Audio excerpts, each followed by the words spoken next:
안녕하세요, 테이입니다. 드디어 디아블로4 시즌5가 8월 7일 오픈을 앞두고 있는데요. 이번 패치노트에 기반하여 과연 어떤 부분이 좋아지고 나빠지는지 밸런스 업데이트 부분부터 상세히 알아보도록 하겠습니다. 먼저 전문화 스킬 및 기본사항 변화입니다. 이번 시즌5에서는 타 클래스보다 많은 무기를 장착할 수 있는 야만용사 클래스와의 밸런스를 맞춰주기 위해 야만용사를 제외한 모든 클래스들의 핵심 능력치에 따른 피해량 증가치를 상향해 주었습니다. 물론 도적의 경우 현재 야만용사 다음으로 많은 무기를 장착하므로 다른 클래스보다 낮은 상향 수치를 보여주고 있네요. 도적 전문화 스킬인 전투 준비가 궁극기 사용 시 10초 동안 15%의 피해 감소를 얻을 수 있도록 방어적인 부분이 상향되었습니다. 이제 항독의 비약 중복 사용이 불가능하고 항상 방어적인 부분이 빈약했던 도적이기 때문에 다양한 빌드에서 활용도가 높을 것으로 예상됩니다. 다음은 액티브 스킬의 변화입니다. 근접형 암살 기술의 경우 피해량 증가 및 여러 부가적인 요소들이 상향되었습니다. 하지만 투사체 2번 시전 확률 등의 옵션이 있는 원거리형 명사수 기본 기술의 효율이 압도적으로 더 좋은 현실이기 때문에 시즌5에서도 기본 기술만을 활용하는 빌드에서는 큰 인기는 없을 것 같네요. 다만 핵심 지속 효과 기세가 앞으로 피해량 증가 옵션도 추가되었기 때문에 전문화의 연계 점수와 활용하는 근접형, 기본 및 핵심 기술 빌드도 많이 사용할 것으로 예상됩니다. 그림자 걸음은 부가 스킬 옵션에서 극대화 확률 증가를 없애고 이제 3초 동안 멍해짐과 취약을 동시에 걸어줄 수 있으며 3초간 20%의 피해 감소 또는 2초 동안 기절과 3초 재감을 선택할 수 있습니다. 여전히 군중제 상태에서의 탈출기로 많이 사용하는 스킬이기에 그림자 걸음 지속시간 증가, 당금질 옵션 등의 다양한 기제들을 활용한다면 더욱 좋을 듯 하네요. 이제 질주 스킬은 기본적으로 적을 3초 동안 감속시키며 기존 2회의 충전량에서 체계적 질주를 통해 3회로 증가시킬 수 있어 더욱 빠르고 매끄러운 전투 속도를 보여줍니다. 다만 극대화 피해 증가가 극대화 확률 증가로 변경되어 조금은 아쉽긴 하지만 피해 증가 효과를 보기 위해 질주를 억지로 섞어가며 전투를 하지 않아도 되는 부분은 괜찮아 보이네요. 연타 스킬은 강화된 연타와 고급 연타의 피해량 증가 옵션 수치가 감소되고 기본으로 부여되는 피해량이 PTR 때보다 많이 증가되었지만 PTR에서 플레이를 해본 결과 연타 단일 극딜형 빌드로는 아직까진 조금 아쉬운 느낌이 들었습니다. 하지만 향상된 연타에서 대상에게 대시하는 옵션의 경우 굉장히 활용도가 높았으므로 여러 빌드에서 활용될 것으로 예상되네요. 세모덫은 사실 시즌4에서는 당금질 옵션인 세모덫 지속시간 증가로 인해 피해 증가 수치가 계속 상승하는 버그가 있었기 때문에 굉장한 효율을 보여주었지만 아쉽게도 이제 수정된다고 합니다. 하지만 기본적으로 워낙 효율이 좋은 스킬이므로 여전히 나락 고단 등의 높은 딜량을 필요로 하는 컨텐츠에는 필수로 활용할 스킬이라고 생각하네요. 그동안 어둠의 장막 스킬은 적에게 피격될 때마다 활성화되었던 그림자가 사라졌기 때문에 다수의 적이나 순간적인 다발성 공격에 취약했었지만 이제 1.5초 안에 하나만 소모되므로 도적의 방어적인 측면이 많이 좋아졌다고 할 수 있습니다. 또 강화된 어둠의 장막과 전복시키는 어둠의 장막 옵션이 통합되면서 이제 이동 속도 증가와 극대화 확률 증가를 모두 활성화할 수 있으므로 모든 빌드에서 활용할 것으로 예상됩니다. 연막탄의 경우 가장 주목해야 할 만한 부분은 강화된 연막탄의 5초 피해 증가 쿨 적용인데요. 많은 유저분들의 말씀으로는 해당 옵션으로 인해 이제 보스 몬스터에게도 연막탄의 피해 증가가 적용된다고 합니다. 저는 아쉽게도 PTR에서 실험을 해보진 못했지만 정말 적용된다면 모든 나락 고단용 빌드에서 활용할 것으로 보이네요. 이제 독주입의 지속시간이 5초에서 6초로 증가되었고 강화된 독주입은 시전 시 기력을 생성해주는 옵션이 추가되어 독주입 스킬을 지속적으로 초기화할 수 있는 메커니즘을 갖춘다면 셀리그를 활용한 극방어형 빌드도 노려볼만 할 듯 합니다. 다만 PTR에서 실험 결과 독주입은 연산 방식에서의 오류가 있는 건지 모르겠지만 아직까지는 안다리엘 투구 독발 피해량에 발끝에도 못 미치는 딜량을 보여주어 시즌5에서도 독 지속 피해를 활용하는 빌드는 안다리엘 투구가 강제될 것으로 보입니다. 맹독덫의 경우 독 추가 피해가 10%에서 15%로 소폭 증가되어 무단용 독 빌드에서 많이 활용할 것으로 예상됩니다. 이번 시즌5에서 가장 핫할 것으로 예상되는 핵심 기술은 꿰뚫는 사격인데요. 강화된 꿰뚫는 사격 옵션이었던 관통적 하나당 피해 증가 옵션이 이제 기본적으로 적용되며 우두머리 또는 정예적에게 적중 시 25% 확률로 한 번 더 발사하는 옵션은 당금질의 꿰뚫는 사격 2번 시전 확률 옵션과 함께 활용 시 굉장한 시너지 효과를 보실 수 있어 다양한 꾀사 빌드가 선두주자로 자리 잡을 것으로 보입니다. 다음은 패시브 스킬의 변화입니다. 지속 패시브 스킬 역시 많은 변화가 있었는데요. 충격 패시브는 불안정한 비약으로 이름이 변경되었으며 물약 사용 시 주변 적을 2초간 기절시킨과 동시에 무려 10초 동안 스킬 포인트당 6%의 고변산 피해를 활성화할 수 있습니다. 전설 목걸이에 불안정한 비약 옵션을 부여하는 분들도 보일 듯 하네요. 저는 그냥 보스 그로기 때만 먹을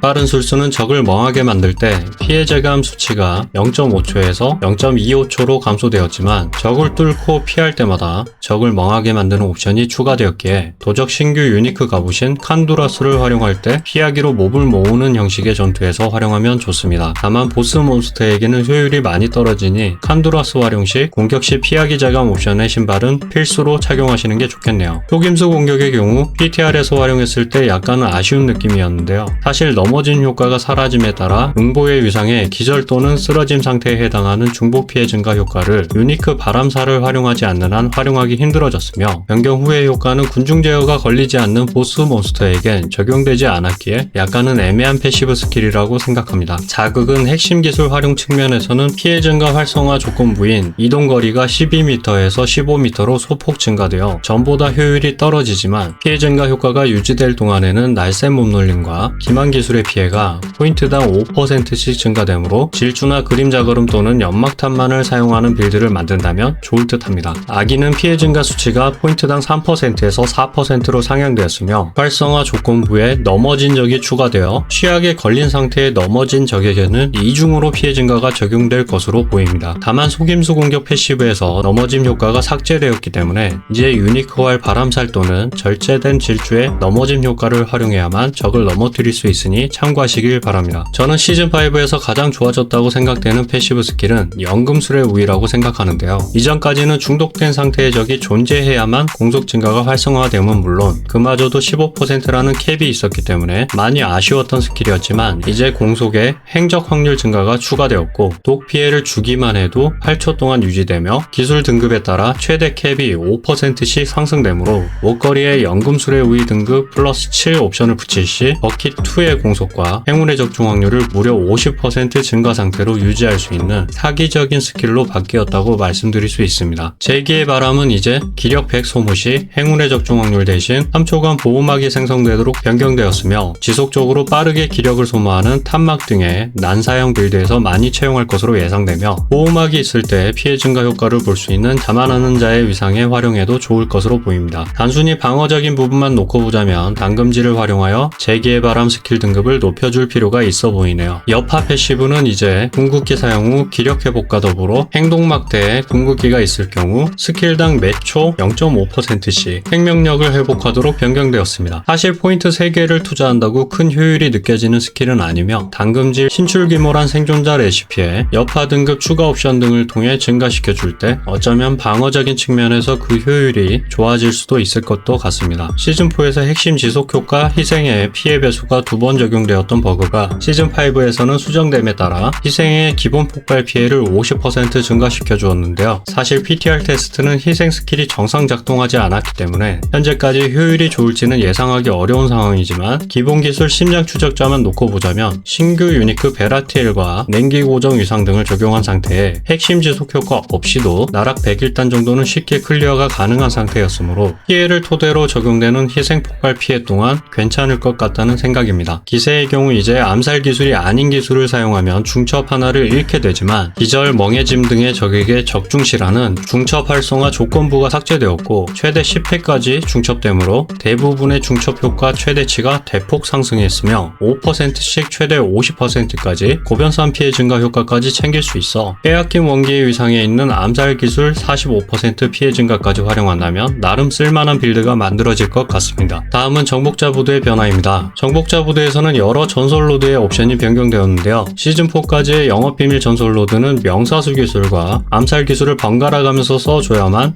단타성으로 버프가 적용되었기에 활용도가 매우 낮은 전설 로드였지만 이제 8초 동안 고변산 피해 증가 버프가 지속되도록 변경되어 굉장히 좋아졌습니다. 하지만 기본 기술과 핵심 기술을 제외하면 명사수 기술은 화살비가 유일하기 때문에 근접형 빌드로는 연계 점수를 제외하면 활용도가 떨어져 보이며 명사수나 암살 기술의 피해량만 상승하는 버프이기 때문에 여전히 독주입 지속 피해나 안뚝 독발 등의 피해량에는 기여하지 않으니 참고하시길 바랍니다. 피어란 습격 전설 로드도 이전까지는 우두머리나 단일 몬스터의 전투 효율이 떨어지기 때문에 호불호가 강했던 전설 로드였는데요. 이제 비틀거리는 우두머리에게 피해 증가 효과가 최대로 증가되기 때문에 어떤 빌드든 무조건 채택할 것으로 보입니다. PTR 테스트 서버에서 문제로 지적되었던 약점 노출 전설 로드는 어떤 상황이든 순식간에 정예 몬스터까지도 처형해버리는 만행을 저질렀습니다. 있었지만 이제 처형 옵션을 모두 제거한 상태로 바뀌었고 25초 동안 중첩을 갱신하고 최대치에서 6초간 유지 후 초기화되도록 변경되었습니다. 다발성과 단타성 빌드의 격차를 줄여보고자 하는 의도로 보이지만 행운의 적중이라는 조건부가 좀 마음에 걸리네요. 그래도 여전히 좋은 전설 로드입니다. 목격자 제거와 레이라나의 본능 전설 로드는 각각 궁극기 피해와 핵심 피해 옵션에 따라 고변산 피해 증가율이 오르는 전설 로드로 당금질 옵션과 목격자 제거 보드 노드에 궁극기 피해가 추가되면서 목격자 제거 전술 로드의 피해 증가에 캡 상한이 생겼습니다. 근데 레이라나의 본능에 상한이 생긴 이유는 모르겠네요. 아무튼 다른 전설 로드들보다 고변산 피해 증가율을 높일 수 있는 장점을 가졌기 때문에